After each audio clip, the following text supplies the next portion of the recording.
2 years ago at DSEI, the Finnish company of Patria launched their AMV XP, and that is Armoured Modular Vehicle, extra performance, extra payload and extra protection.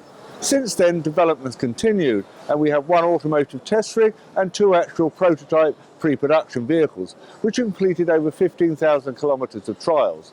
This vehicle will be marketed alongside their existing AMV vehicle, which has been sold to a large number of companies. This vehicle has more payload, more protection, and can be fitted with a much wider range of weapons. This version is fitted with the Ottomalara turret, armed with an 18K Mark 44 30mm dual feed cannon with a 7.62 coax machine gun. Also on either side is an anti-tank guided missile. This very much depends on the customer's users.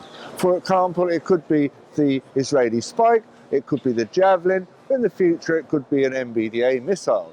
You notice under the launch box are grenade launchers, and they can fire various types of grenade. The maximum gross vehicle weight of this particular version is up to 32 tons.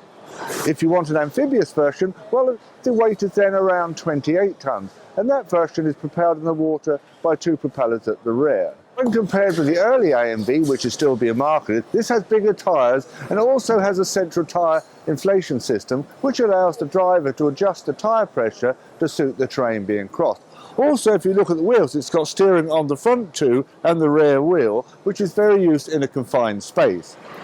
Vehicles have to operate in a complex environment, and for this reason this particular vehicle is fitted with a suite of cameras. You can just see one of them up here to give the crew situation awareness through 360 degrees. These cameras provide images at the commanders, gunners, drivers, and an additional screen in the rear troop compartment so the dismounts can actually see when they're going to dismount and what type of terrain it is. This vehicle, like the other earlier Patria vehicle, has been developed as a private venture using company funding, and it is one of the contenders for the Australian Army Land 400 Phase 2 requirement.